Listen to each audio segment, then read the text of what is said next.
The reason why Allah subhanahu wa ta'ala called Iblis a kafir, a disbeliever and an outcast, was not because he merely disobeyed Allah. It was not because he merely did not bow to Adam. The reason is that Iblis, by his argument with Allah, and Allah knows his heart, he actually denied some of Allah's names and glory, his attribute. What did he deny? He denied that Allah subhanahu wa ta'ala is just and fair, and that Iblis himself is more fair. Listen to what Allah says in the Quran. Iblis said, when Allah told him, why didn't you bow down to Adam? He said, أَنَا خَيْرٌ مِّنْهُ, I am better than him. خَلَقْتَنِي مِن نَارٍ وَخَلَقْتَهُ مِن طِينٍ. You created me out of fire and you created him out of earth. What is Iblis saying here? He's saying, you, O Allah, whom you honored me, and I've been in the rank of the angels, so Iblis knows Allah better than all of us. He's saying to him, O God, I know better than you, and I am fairer than you, and you are unjust for making him better than me. Allah is unjust, and Iblis knows better. This is how he made kufr. That Allah's qada and qadar, his predestination and his will, was going to come to pass, and Iblis disobeyed and disbelieved in Allah's will even. He did not accept God's decree, he did not accept God's decision and his will, which effectively means that, oh God, oh Allah, I know better than you, you don't make fair choices, decisions, you don't make good will, your qadar is flawed. That's why Iblis became a disbeliever. Now you might say, would it happen to us? It can happen, but Iblis knows Allah better. He's among the ranks of the angels, lived for thousands of years. His punishment is greater, he should know better. That's why even Iblis swears by Allah. He says, وَعِزَّتِكَ وَجَلَالِكَ. After the long argument, he said, وَعِزَّتِكَ وَجَلَالِكَ لَأُغْوِيَنَّهُمْ أَجْمَعِينَ. That's where it all began. He said, oh Allah, by your might and by your glory, I am going to lead all of them astray, meaning all of the children of Adam.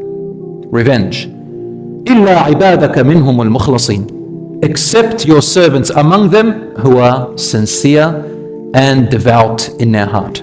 They are not hypocrites. They are not liars. They're not dishonest in their promise to you. When they say their word, they stick to it. They repent to you. They are sincere in their hearts. They are truthful to their word. They fulfill what they promised you. When they said the Shahada, they fulfilled it. They prayed their 5 daily prayers. They fasted their Ramadan. They obeyed you and did not deny verses of the Quran. They did not argue with it. They're sincere. You understand, brothers and sisters? And Allah says, go ahead and you use all your tricks. Allah gave him ideas. He says, use all your tricks, Iblis.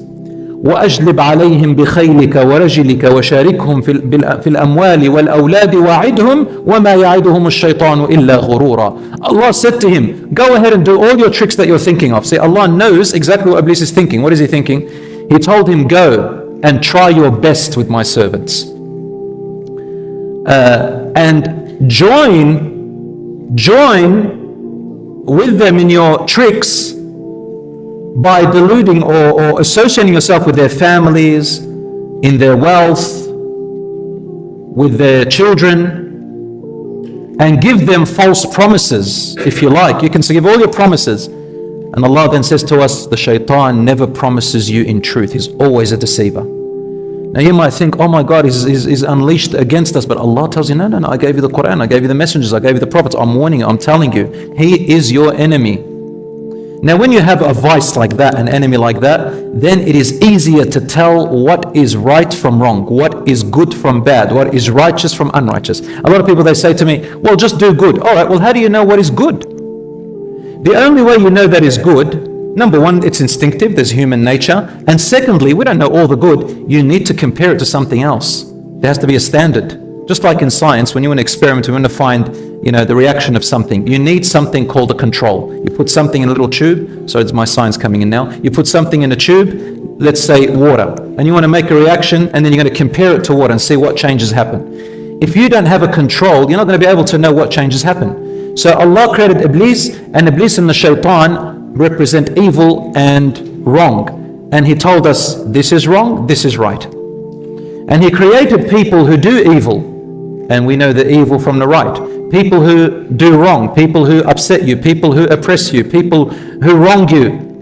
And what do you learn out of it? You learn forgiveness, you learn pardoning, you learn mercy, you learn right from wrong, you strengthen yourself as well. You're able to tell people apart who you can trust and who you can't. Otherwise, everybody will look good. So Allah brings out all of this stuff just like He brought it out in the heart of Iblis. Now, brothers and sisters, the shaitan, after that day, promised that he will lead all of the children of Adam alayhi salam astray. And he said to Allah, لَإِنْ أَخَّرْتَنِي إِلَى يَوْمِ الْقِيَامَةِ If you leave me alive until the day of judgment, لَأَحْتَنِكَنَّ ذُرِّيَّتَهُ I am going to steer his progeny, all of the human beings, like the way you steer a horse. أَحْتَنِكَنَّ Al-hanak is the jaw here, and that means this is how you put the reins in a horse, and it goes back into the mouth, close to the jaw. It's called أَحْتَنِكَنَّ I will steer them like the way a person steers a horse. And then he said, وَلَآتِيَنَّهُمْ I will come to them, مِنْ بَيْنِ أَيْدِيهِمْ from in front of them, and from behind them, and a distance from their right, and a distance from their left. So Allah says, مِنْ بَيْنِ أَيْدِيهِمْ right in front of them, وَمِنْ خَلْفِهِمْ and from the back, وَعَنْ أَيْمَانِهِمْ and from a distance, because عَنْ means a distance from the right, وَعَنْ شَمَائِلِهِمْ and from a distance at the left. Why did He say these? Because the shaitan is able to come forward from here and from the back, but on the side, some ulama said, the angels that sit on the right and left never leave you alone, and they are tremendous. Whereas here in the front and the back, there is an easier pathway. However, what he missed is saying, he didn't say, I'll come towards them from the top and from the bottom. The shaitan said, I will come from in front, from the back, from a distance from the right, from a distance from the left, but he did not say from above them and from below them. Now this is all a metaphor, but why didn't Iblis say, I will approach them from above them and from below them? Well, which means that he's going to get us from all sides except from the top and bottom. Some of the mufassirun, ulama, scholars that told us, because when you say your dua and turn to Allah, it goes upwards.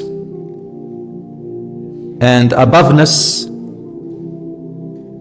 is your dua. Allah subhanahu wa ta'ala says, إِلَيْهِ يَصْعَدُ الْكَلِمُ الطَّيِّبُ وَالْعَمَلُ الصَّالِحُ يَرْفَعُ To Him ascends good deeds and the beautiful words, dua and dhikr.